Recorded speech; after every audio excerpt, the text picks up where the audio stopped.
इस कार्यक्रम के पुण्यार्जक हैं श्रीमती नीनू लोकेंद्र सिद्धि Jain Murar Gwalior, Shrimati Trishala Jain, doctor Monika, doctor Neeraj Jain, Nikhil Saizal Paschim Vihar Delhi, Shrimati Santosh Jain, Shri Vishal Chand Jain, Shrimati Poonam Jain, CMA Pankaj, Amit Jain, राशि जैन, उन्नति जैन, सेक्टर 37 नोएडा, पारसमल इंद्रा देवी, संजय, विनीता, अजय, नीतू बाकलीवाल सूरत, श्री विनोद जैन मिलेनियम, श्रीमती नीता जैन, समस्त गुरु भक्त परिवार। धर्म स्नेही सत श्रद्धालु यहाँ पर उपस्थित आप सभी भव्यवर पुंडरीक पुण्यात्मा महानुभाव, आचार्य भगवान समंतभद्र स्वामी द्वारा विरचित रत्न करंडक श्रावकाचार की वाचना के दौरान श्रावकों के 4 शिक्षाव्रतों का कथन चल रहा है। 4 शिक्षाव्रतों में आप लोगों ने जो शिक्षाव्रत देखे, प्रोषदोवास, सामायिक और देशावकाशिक, इन 3 शिक्षाव्रतों के संबंध में आचार्य महोदय ने चर्चा की। उनका स्वरूप, उनकी विधि, उनके गुण, उनके दोष, उनका फल यहाँ प्रस्तुत किया। अब चतुर्थ शिक्षाव्रत, अंतिम शिक्षाव्रत, जो अपने आप में बहुत महत्वपूर्ण है। जैसे श्रावक की 11 प्रतिमा में सबसे उत्कृष्ट प्रतिमा उद्दिष्टता प्रतिमा कहलाती है, ऐसे ही श्रावक के 12 व्रतों में सबसे अंतिम व्रत है अतिथि समविभाग व्रत कहो या वैयावृत्ति व्रत कहो। जैसे साधु के 12 तप में अंतिम तप होता है ध्यान, और ध्यान को उत्कृष्ट माना जाता है। 6 बहिरंग तप, 6 अंतरंग तप। बहिरंग तप पहले होती है, अंतरंग तप बाद में होते हैं। बहिरंग तप से अंतरंग तप उत्कृष्ट माने जाते हैं। अंतरंग तप में भी क्रम से उत्कृष्टता बढ़ती चली जाती है। तो अंतिम तप ध्यान परमोत्कृष्ट तप है। जैसे 4 प्रकार के ध्यान होते हैं, 2 प्रकार के ध्यान अप्रशस्त और 2 प्रकार के ध्यान प्रशस्त। आर्त ध्यान और रौद्र ध्यान 2 अप्रशस्त हैं, दोनों के 4-4 भेद हैं। जैसे आर्त ध्यान का अंतिम पाया निदान सबसे ज़्यादा हानिकारक है, दुखद है, भव भ्रमण का कारण है।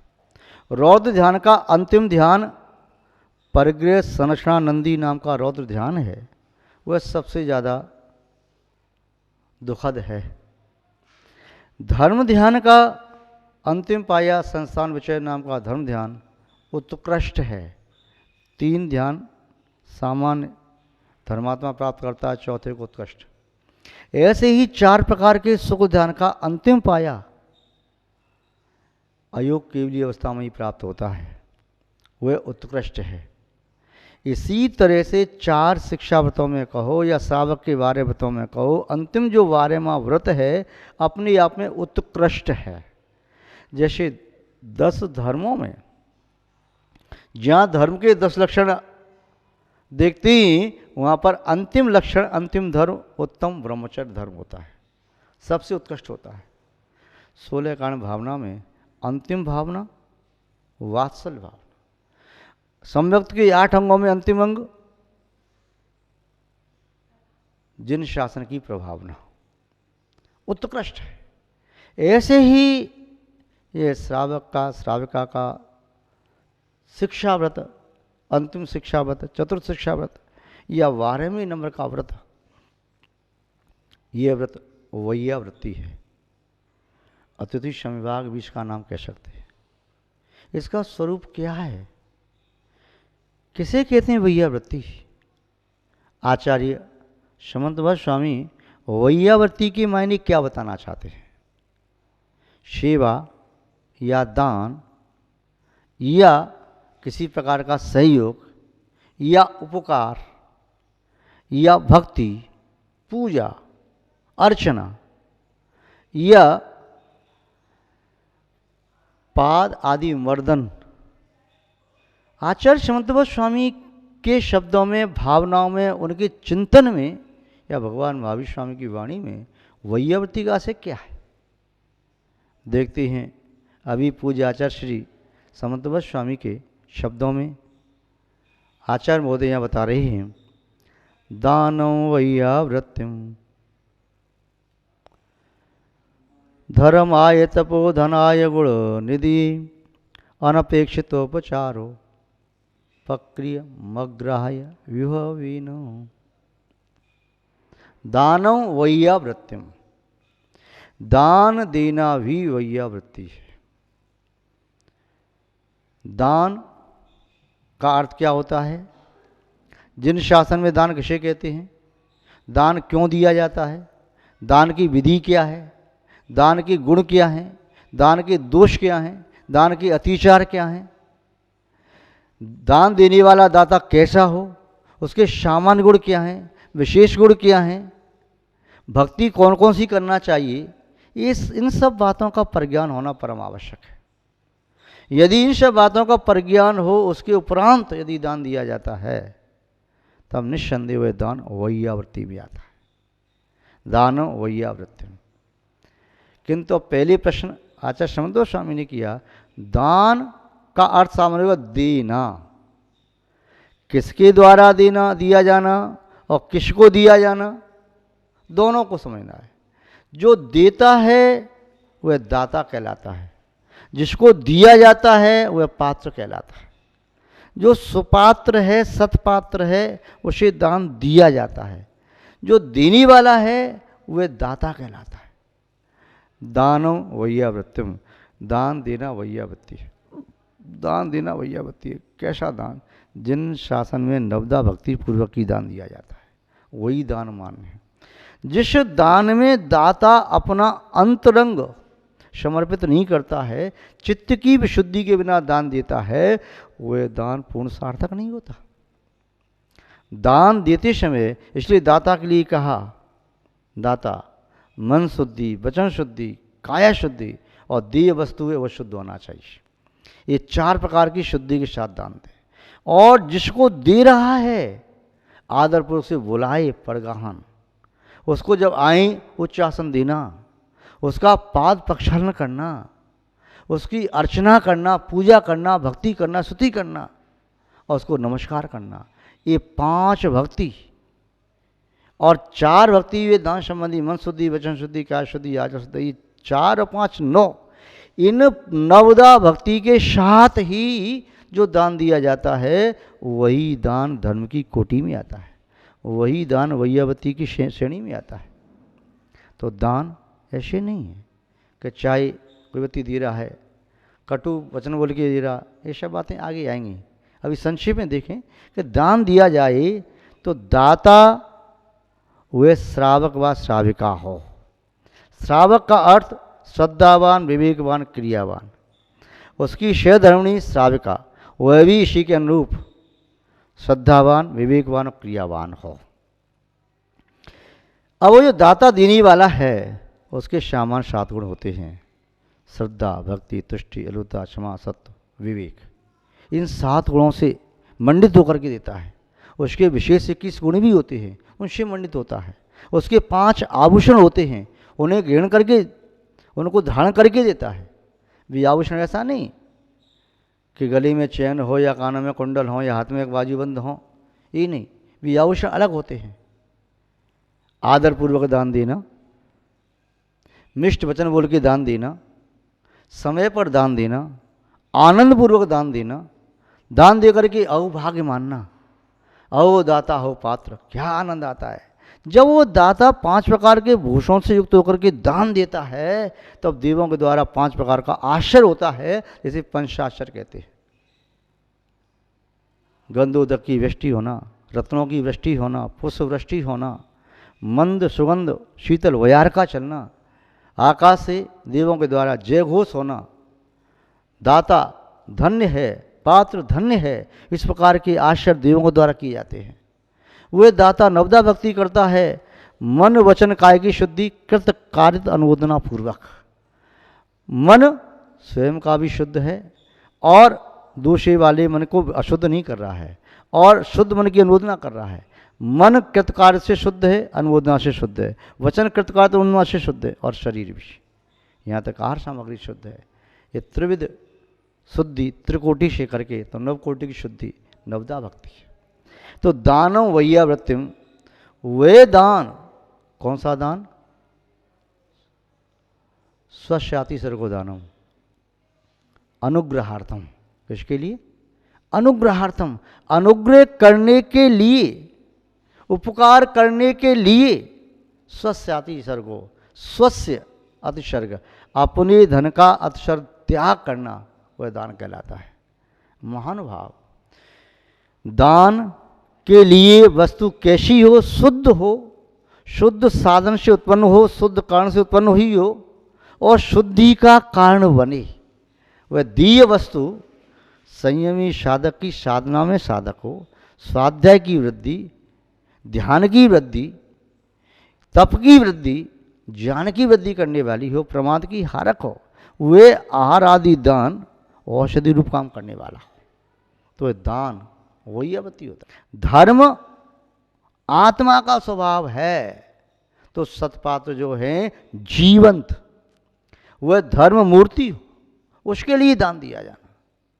वह धर्म का पालन करने वाला हो, धर्म का विघातक नहीं हो, धर्म का खंडन करने वाला नहीं हो, धर्म को रौंदने वाला नहीं हो, धर्म का नाश करने वाला नहीं हो, धर्म का विघात या विध्वंस करने वाला नहीं हो। धर्माय, धर्म का संवर्धक, धर्म का पोषक, धर्म की स्थिति को संभालने वाला और धर्म पैदा करने वाला हो, जिसने अपने चित्त में धर्म पैदा कर लिया, वह धर्माय। तपोधनाय, तप का अर्थ होता है इच्छाओं का निरोध करने वाला, जिसने अपनी इच्छाओं को कम किया है, कम किया है, कम करता चला जा रहा है। तपोधनाय, तपस्वी के लिए, वह तपस्वी बहिरंग तप भी करता है, अंतरंग तप भी करता है। बहिरंग तप करने से जिन शासन की प्रभावना होती है और अंतरंग के तप करने से चित्त में शांति की प्राप्ति होती है। बहिरंग तप से भी चित्त में शांति की प्राप्ति होती है, किंतु बहिरंग तप जिन शासन की वृद्धि का भी कारण है। बहिरंग तप को देख करके व्यक्ति जिन शासन के प्रति श्रद्धान्वित होता है, और बहिरंग तप भी चित्त के शोधन के लिए कारण है, विकारों का शमन करने वाला है। तो वह पात्र धर्म मूर्ति हो, धर्माय।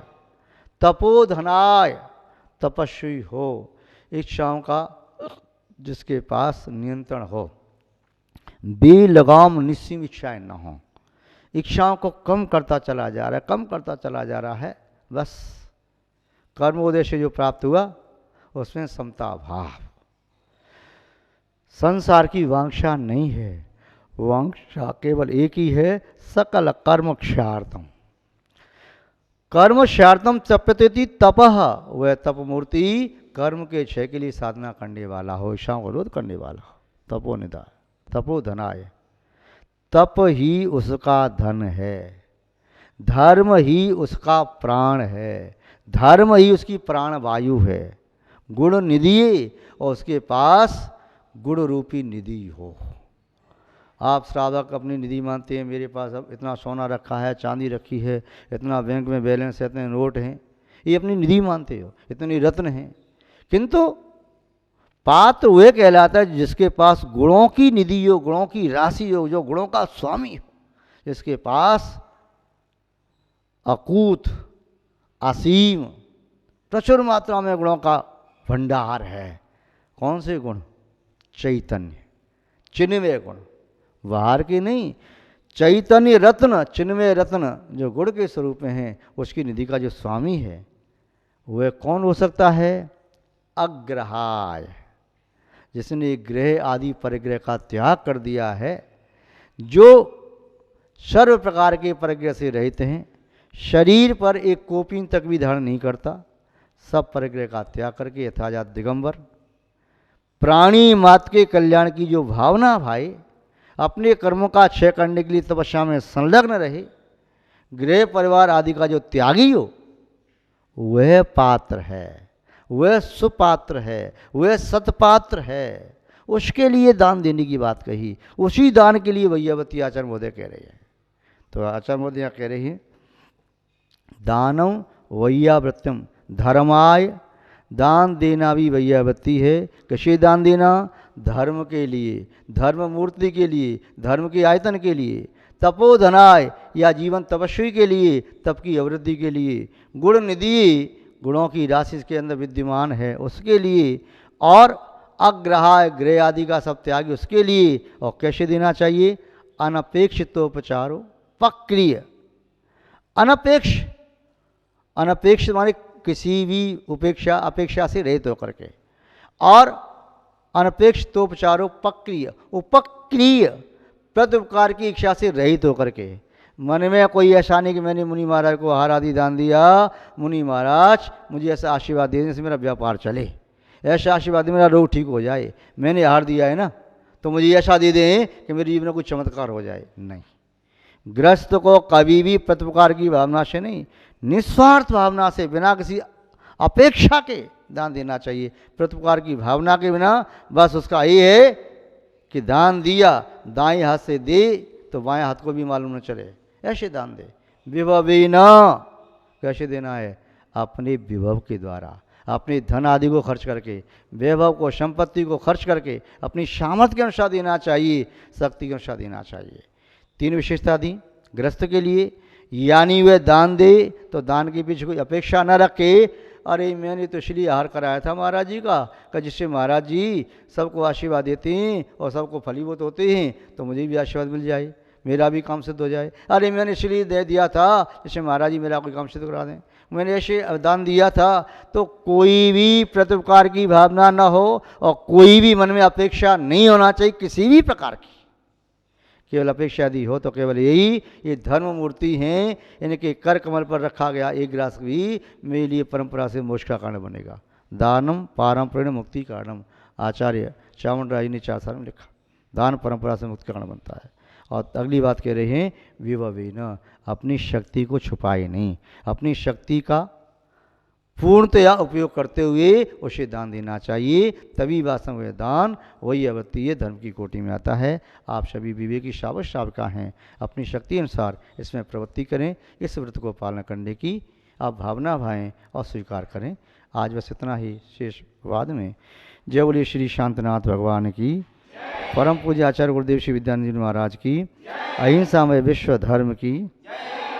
इस कार्यक्रम के पुण्यार्चक थे श्रीमती नीनू लोकेंद्र सिद्धि Jain Murar Gwalior, Shrimati Trishala Jain, doctor Monika, doctor Neeraj Jain, Nikhil Saizal Paschim Vihar Delhi, Shrimati Santosh Jain, Shri Vishal Chand Jain, Shrimati Poonam Jain, CMA Pankaj, Amit Jain, राशि जैन, उन्नति जैन, सेक्टर 37 नोएडा, पारसमल इंद्र देवी, संजय, विनीता, अजय, नीतू बाकलीवाल सूरत, श्री विनोद जैन मिलेनियम, श्रीमती नीता जैन, समस्त गुरु भक्त परिवार फिरोजाबाद।